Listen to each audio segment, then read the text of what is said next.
नमस्कार दोस्तों, stock market studies में फिर से एक बार आपको बहुत-बहुत स्वागत है। तो आप सब लोग कैसे हैं? तो मैं आज फिर से आपके सामने कुछ कंपनीज़ के अपडेट डिस्कशन करूँगा। तो इस वीडियो को पूरा लास्ट तक देखिए और अभी तक अपने चैनल को सब्सक्राइब नहीं किया तो ज़रूर कर लीजिएगा, कंटिन्यूअसली इन्फॉर्मेशन और अपडेट्स पाने के लिए। तो चलो सबसे पहले देख लेते हैं कुछ कंपनीज़ के डिटेल्स के बारे में। तो यहाँ पे मैं बात करने वाला हूँ सबसे पहले रोसरी बायोटेक्स के बारे में। देखिए रोसरी बायोटेक आप सभी जानते हैं, ये एक केमिकल सेक्टर से बिलोंग करने वाला कंपनी है और आज केमिकल्स के इंडस्ट्रीज में जितने सारे कंपनीज है वो सारे कंपनीज के ऊपर कंटिन्यूअसली एक प्रेशर देखने को मिलता है।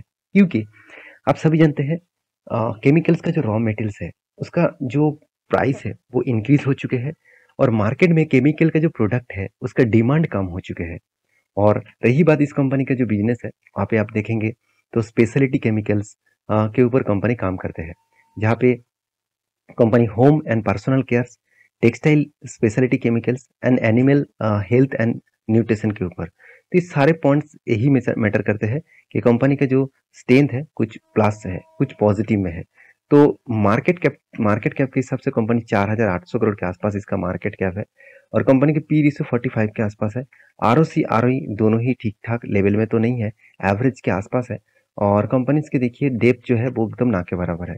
तो केमिकल इंडस्ट्रीज में रोसरी बायोटेक्स के ऊपर नाम जोरों शोरों से लिया जाता है क्योंकि कंपनी में कुछ इस तरीके से परफॉर्मेंस किया। अगर मैं क्वार्टरली रिजल्ट के बारे में बात करूं तो कंपनी की इस बार क्वार्टरली रिजल्ट अभी तक नहीं आया। तो रिजल्ट आने से पहले कंपनी के ऊपर एक करेक्शन मोमेंटम देखने को मिला है क्योंकि इसका जो इस सेक्टर का जो लीडर्स प्लेयर है, अगर मैं इसका कंपटीटर के बारे में बात करूँ देखेंगे तो एसआरएफ ने जो रिजल्ट पब्लिश किया वो देखा जाए तो मतलब बहुत हद तक कंपनी का प्रॉफिट मार्जिन कम हुआ है और प्रॉफिट मार्जिन कम होने के जो पीछे रीजन है वो है कंपनी का सेल्स डाउन। तो सेल डाउन हुआ है क्योंकि कंपनी ने जो प्रोडक्शन है वो प्रोडक्शन तो कर रहे हैं, वो कम कम कर रहे हैं। उसके साथ साथ कंपनी जो नया रॉ मटेरियल्स खरीदने का जो डिसीजन था वो भी कैंसिल कर दिया। मतलब जितने मटेरियल्स है, रॉ मटेरियल्स है, उस रॉ मटेरियल से ही कंपनी प्रोडक्शन कर रहा है। तो यही कारण के वजह से अगर मान के चलिए रिटेल किसी सेक्टर के अगर लीडर प्लेयर अगर खुद के बिजनेस को कम कर रहे हैं तो बाकी कंपनी थोड़ा तो डर ही जाते हैं क्योंकि मान के चलिए आप सोचिए कोई आपके तो मान के चलिए कोई भी एक बिजनेस है आपके आप एक दुकान करके रखे हैं और आपके बाजू में भी एक दुकान है जो आप ही सेम बिजनेस कर रहे हैं मगर उसका बिजनेस बहुत बड़ा है और आपका बिजनेस बहुत छोटा है। तो आप क्या देखेंगे कि उसका सेल्स लगातार कम होता जा रहा है, कस्टमर उसमें कम आ रहा है, तो आपके तो कस्टमर और भी कम आएंगे। तो परचेजिंग है, मान के चलिए आप हर मंथ में जो परचेजिंग करते थे वो परचेज कम कर देंगे क्योंकि आपका सेल डाउन हो रहा है, क्योंकि आप देख रहे हैं कि आपके बाजू में जो दुकान है उसमें भी सेल डाउन हो रहा है तो वो भी परचेज कम कर रहा है तो आप भी परचेज कम करेंगे क्योंकि साइकोलॉजी होते हैं। तो सेम टू सेम यहाँ पे भी वही सी नजरिया देखने को मिला। अभी रिजल्ट आना बाकी है तो रिजल्ट आने के बाद ही सारे के सारे डेटा क्लियर हो जाएगा कि एक्चुअली कंपनी के अंदर क्या चल रहा है। तो कंपनीज के ऊपर मैं एक चीज कहूंगा, कंपनी का जो प्रॉफिट एंड लॉस है वो लगातार लगातार कंपनी देखिए सेल्स को इंक्रीज किया, लगातार एक्सपेंस को भी कंपनी मेंटेन किया और उसके बाद देखिए प्रॉफिट भी कंपनी अच्छा खासा जनरेट किया। अभी देखना बाकी है कि कंपनी क्वार्टर को किस तरीके से बीट कर पाए क्योंकि देखिए पिछले सालों की तुलना से कंपनी दिसंबर मंथ से लेकर देखिए कंटिन्यूसली कंपनी का सेल्स डाउन होता जा रहा है। तो मेरे हिसाब से इस बार भी सेल डाउन होगा क्योंकि जिस तरीके से केमिकल सेक्टर के डिमांड कम हुआ तो इस बेसिस में इसका भी डिमांड कम होने वाला है। तो बाकी देखिए आप कंपनी के जो बाकी as a year of basis में कंपनी के लॉन्ग टर्म विजन के हिसाब से कंपनी अच्छा खासा काम कर रहा है। कंपनी इस बार 16 करोड़ के आसपास पैसा लगा के रखे हैं। वो 16 करोड़ खत्म मतलब काम खत्म होने के बाद वो डायरेक्टली पैसा आपको फिक्स एसेट में दिखेगा। तो फिक्स एसेट अच्छा खासा देखने को मिला और कंपनी के देखिए रिजर्व लगातार लगातार इंक्रीज होता गया। कर्जा कम है, कोई बात नहीं, कंपनी इस बार कर्जा लिया, उस कर्जा छोटे मोटे कर्जा है, उस कर्जे को कभी भी कंपनी मिटा सकते हैं। तो एज ए कंपनी के एज ए इन्वेस्टर के बारे में बात करूं तो देखिए एक टाइम कंपनी के ऊपर फॉरेन इन्वेस्टर 9% होल्डिंग्स रखते थे। आज इस जून क्वार्टर आने से पहले कंपनी के ऊपर 6% होल्डिंग बन चुके हैं। इसका मतलब कंटिन्यूसली सेलिंग यहाँ पे किया गया है फॉरेन इन्वेस्टर के माध्यम से। और इसका फायदा किसने उठाया? म्यूचुअल फंड वाले ने उठाया। अगर इसी चीज को मैं म्यूचुअल फंड वाले के बारे में बात करूं, देखिए ध्यान से देखना, यहाँ पे म्यूचुअल फंड वाले ने कंटिन्यूसली उसका होल्डिंग्स को इंक्रीज किया, 10% से 15% तक लेके गया।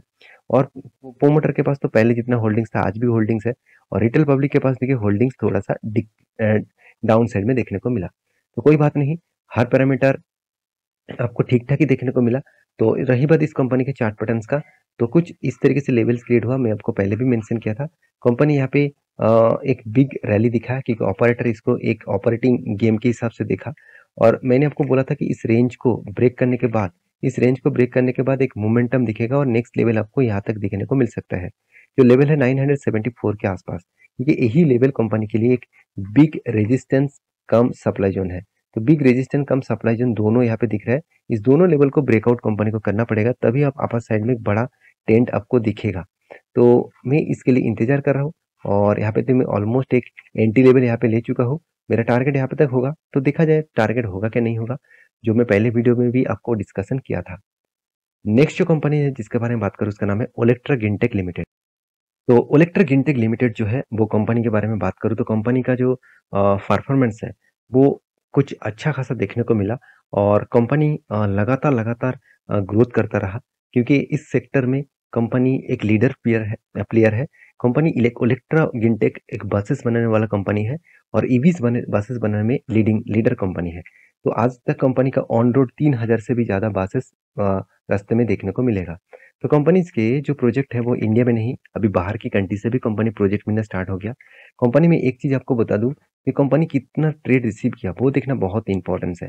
देखिए, कंपनी 2012 में कंपनी का ट्रेड रिसीवेबल था सिर्फ 19 करोड़ के आसपास, और 2012 से 13, 14, 15, 16, 17, 18, 2018 तक कंपनी का जो प्रोजेक्ट मिलता था वो छोटा मोटा प्रोजेक्ट था, करीबन 19 करोड़, 80 करोड़ और 90 करोड़ के आसपास। उसके बाद कोविड आया। कोविड के टाइम से ईवीज का डिमांड बढ़ा, और ईवी सेक्टर में कंपनी ने राज करना स्टार्ट कर दिया। देखिए, ईवीज बसेस में कंपनी के ऊपर लगातार लगातार प्रोजेक्ट मिलता गया, और इस बार कंपनी सारे हद को पार कर दिया। 630 करोड़ के आसपास कंपनी का प्रोजेक्ट मिला, और इसी प्रोजेक्ट को कंप्लीट करने के लिए कंपनी ने क्या किया, यहाँ पे कर्जा भी लिया, करीबन 134 करोड़ के आसपास। देखिए, कर्जा ना लेने के बाद मतलब ना लेने से कंपनी काम नहीं तो कर नहीं पाएंगे, क्योंकि कंपनी को इतने ज़्यादा प्रोजेक्ट मिला, तो इस प्रोजेक्ट को कंप्लीट करने के लिए कंपनी को तो पैसे की जरूरत होगा। तो पैसा कितना है हाथ में, कैसा पैसा कितना है वो भी तो देख लीजिए। पैसा कितना है, सिर्फ 53 करोड़। क्या 600 करोड़ का प्रोजेक्ट में 53 करोड़ पैसा लेकर काम कर पाएंगे? ऐसे बिल्कुल नहीं ना। तो इसलिए कंपनी को कर्जा लेना पड़ा।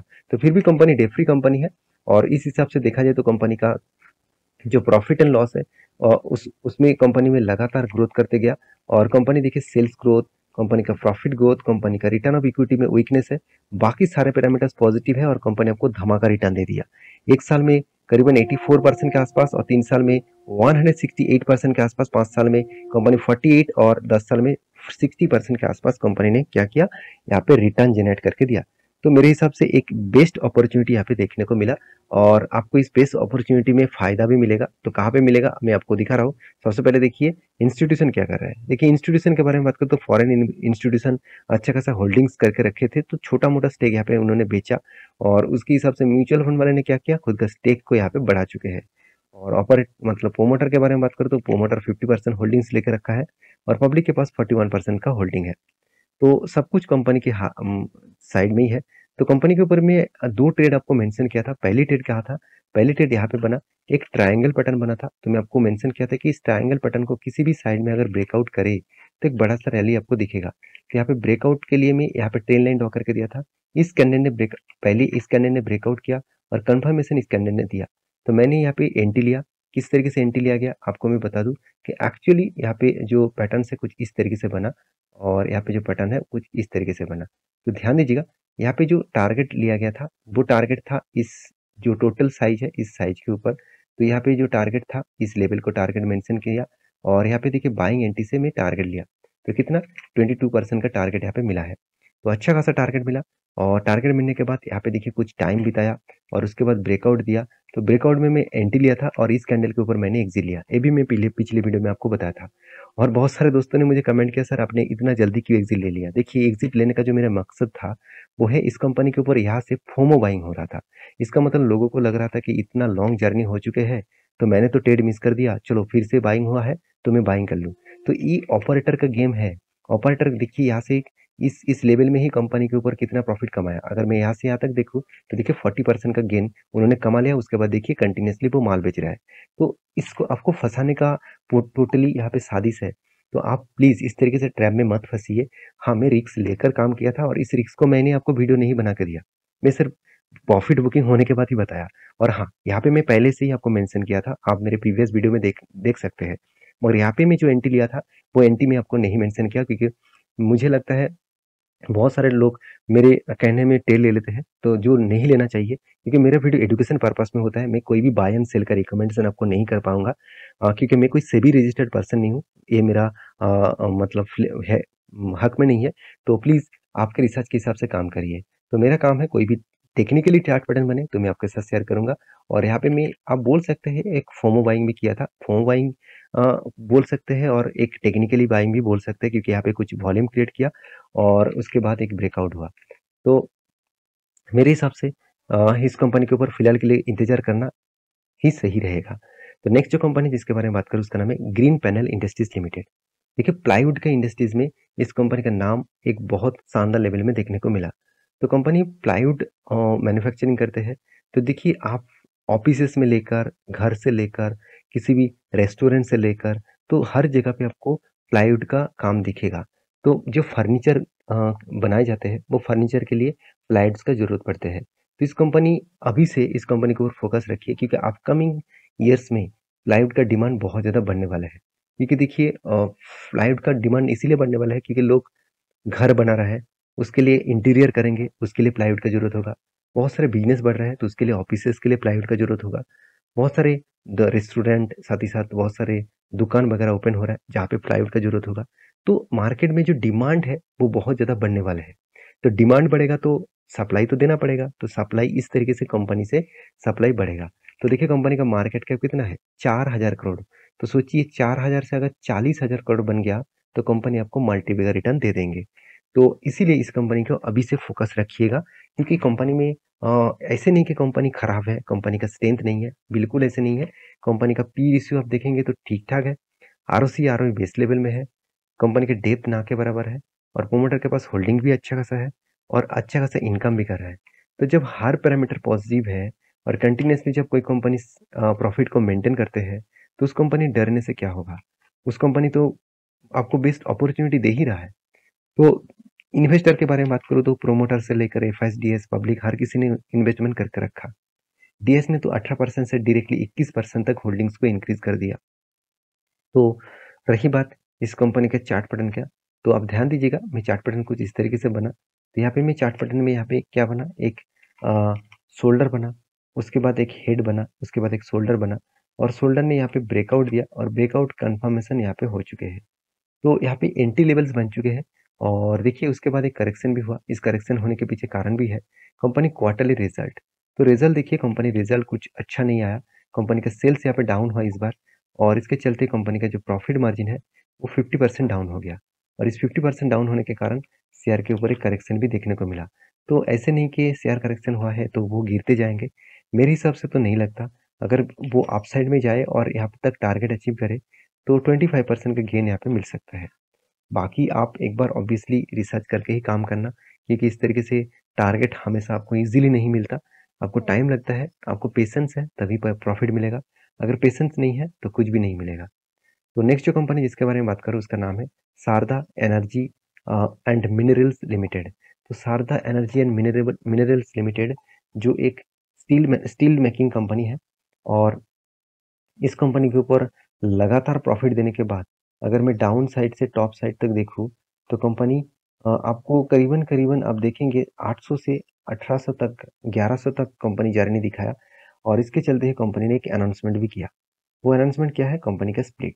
कंपनी 4 तारीख को हर एक शेयर में आपको 10 शेयर देने वाला है, क्योंकि इसका फेस वैल्यू जो 10 रुपया था, वो अभी 1 रुपया बनने वाला है। तो इस हिसाब से हर एक शेयर में आपको 10 शेयर मिलेगा। तो आई होप वीडियो आपको अच्छा लगे। तो प्लीज़ इस चैनल को सब्सक्राइब करना, और चैनल को दोस्तों के साथ शेयर भी करना, क्योंकि इस तरीके से इन्फॉर्मेशन सिर्फ आपके पास ही रखने से कुछ नहीं होगा। दोस्तों के साथ शेयर करेंगे तो उसको भी पता चलेगा, वो भी स्टॉक मार्केट के बारे में जानकारी लेकर काम कर सकते हैं। तो वीडियो टोटली एजुकेशन पर्पस में था, कोई भी बाय एंड सेल का रिकमेंडेशन नहीं था। ये टोटली मेरे खुद के ओपिनियन है, मैं आपके साथ शेयर किया हूँ। आपका ओपिनियन अलग है, तो प्लीज़ आपके हिसाब से जरूर काम करिए। तो मिलते हैं नेक्स्ट वीडियो में, तब तक के लिए अच्छे से रहिए, अपने ख्याल रखिए। Bye bye.